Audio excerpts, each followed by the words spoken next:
There are moments in professional wrestling that stop being entertainment and start being something altogether more uncomfortable, something that sits in that uneasy space between the performance and the reality, where the lines blur just enough that the crowd goes quiet in a way that has nothing to do with dramatic tension and everything to do with genuine concern, where the commentary team's voice changes, where the cameras linger a little too long on something that nobody planned to show. What happened to Roman Reigns at Backlash 2026 was one of those moments. Jacob Fatu did not just lose a championship match at Backlash. He left the building having potentially changed the entire trajectory of WWE's summer because the post-match assault he delivered to Roman Reigns wasn't just an act of defiance or a narrative statement about unfinished business. It may have done something that 4 years of championship opposition of WrestleMania main events of the most grueling in-ring schedule in professional wrestling never managed to do. It may have actually hurt Roman Reigns,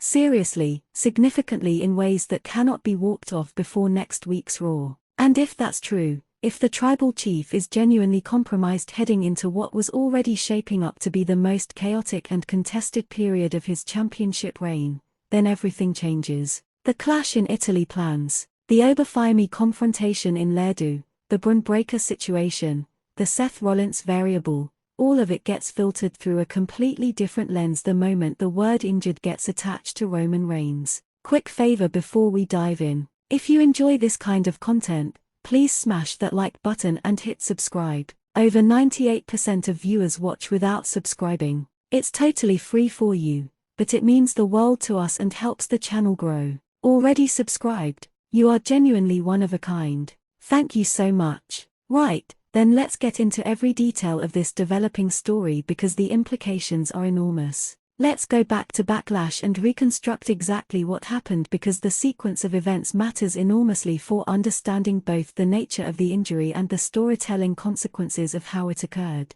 Roman Reigns won the match. Let's be absolutely clear about that because in the chaos of everything that followed, the result itself risks getting buried under the weight of the aftermath. The tribal chief retained the World Heavyweight Championship. Jacob Fatu was beaten. The hierarchy was in competitive terms reaffirmed. Roman stood over a fallen family member as the victor. And for a brief, shining moment, it looked like the story had its answer. And then Fat got back up. The post-match assault was not the frustrated, adrenaline-driven reaction of a man who couldn't process a loss in the immediate aftermath of the bell. It was sustained. It was targeted. Jacob Fatu, despite having just competed in a championship match that would have physically depleted anyone, found reserves of something. Call it rage, call it desperation, call it the specific reckless energy of a man who has decided that consequences are something other people worry about and directed all of it at Roman Reigns with a ferocity and a focus that went well beyond what the situation required.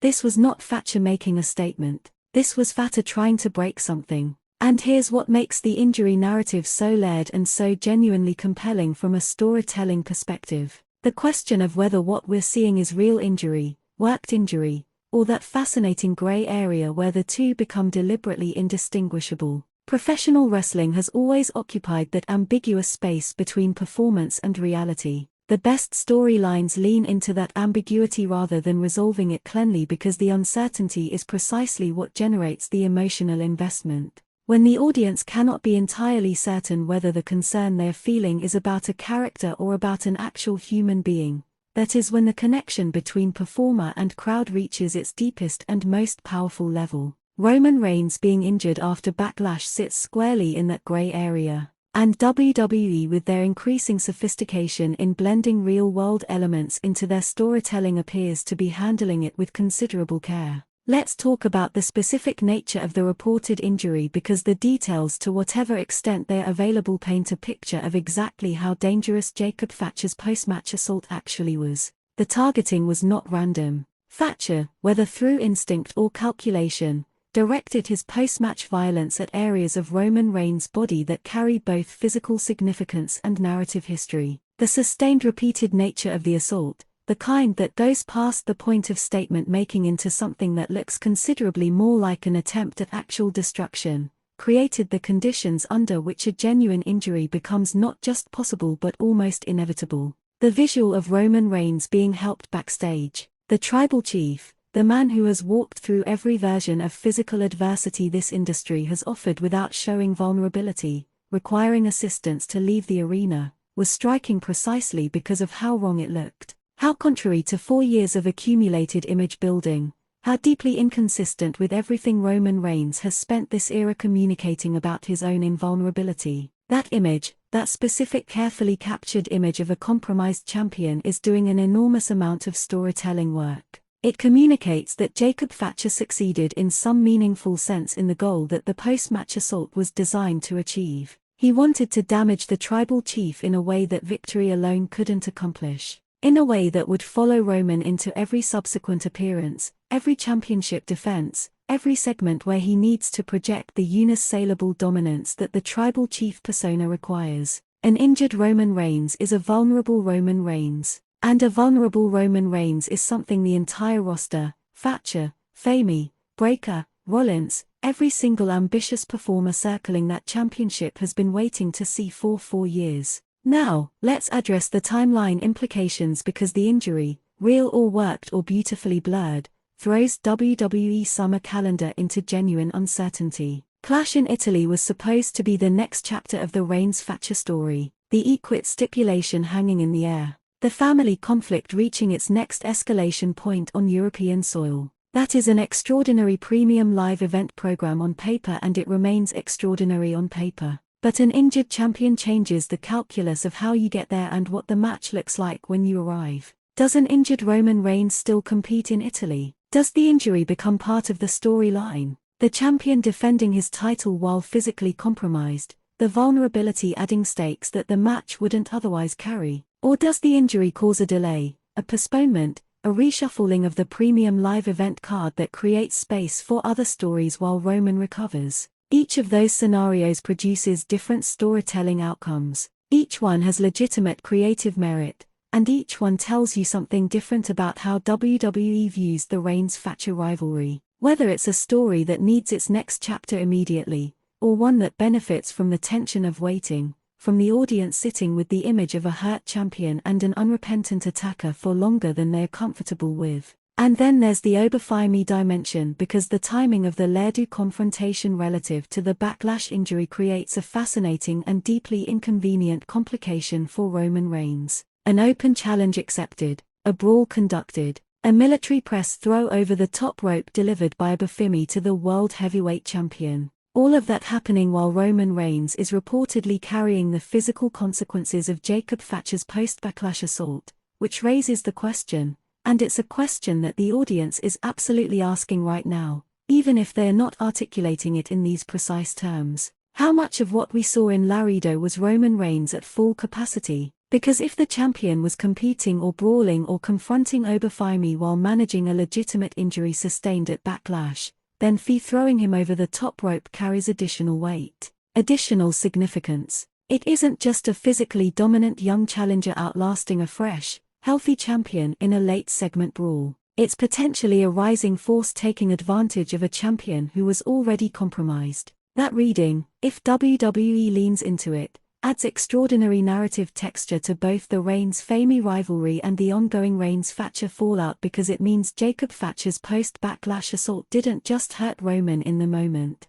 It potentially changed the outcome of a subsequent confrontation that Roman would otherwise have controlled. The ripple effects of Fatu's violence extending outward into storylines he wasn't even present for. That is genuinely sophisticated long-form storytelling, and it is precisely the kind of layering that makes Roman Reigns' championship narrative so consistently compelling. Let's talk about the locker room atmosphere, because an injured Roman Reigns changes the social and political dynamics of WWE's main event scene in ways that are worth examining carefully. For 4 years, the unspoken understanding among the roster has been clear. Roman Reigns is the standard. Roman Reigns is the ceiling. Whatever program you're in, whatever championship you hold, whatever momentum you're building, Roman Reigns is the reference point. The thing you measure yourself against, the proof of concept for what being truly at the top of this industry actually requires. An injured Roman Reigns disrupts that understanding, not eliminates it. The 4 years of accumulated dominance don't evaporate because of one post-match assault,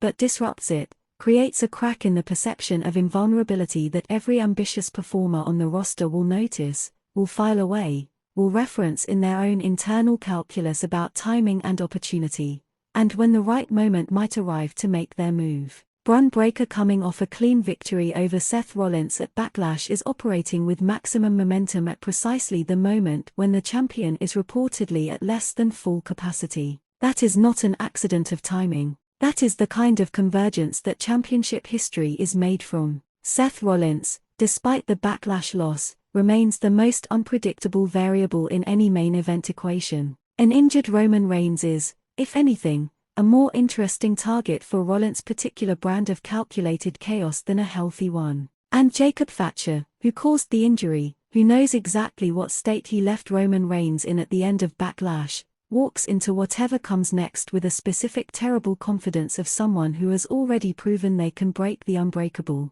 Here is the question that sits at the center of all of this, and it's one that WWE is clearly in no hurry to answer definitively, which suggests they understand exactly how much storytelling value lies inside the uncertainty. How badly is Roman Reigns actually hurt? Because the answer to that question determines everything. It determines the Clash in Italy timeline. It determines how the Oberfimi rivalry develops. It determines whether Bron Breakker's momentum converts into a championship opportunity on an accelerated schedule. It determines whether Jacob Fatu gets his I Quit match against a fully recovered champion or against someone still carrying the physical evidence of what he did at Backlash. The tribal chief has built 4 years of dominance on the foundation of appearing unassailable. Jacob Fatu, in one post-match assault in one evening in 2026, has introduced genuine doubt about whether that foundation is as solid as everyone assumed. That doubt, that small, uncomfortable, impossible to dismiss doubt, is the most dangerous thing in professional wrestling.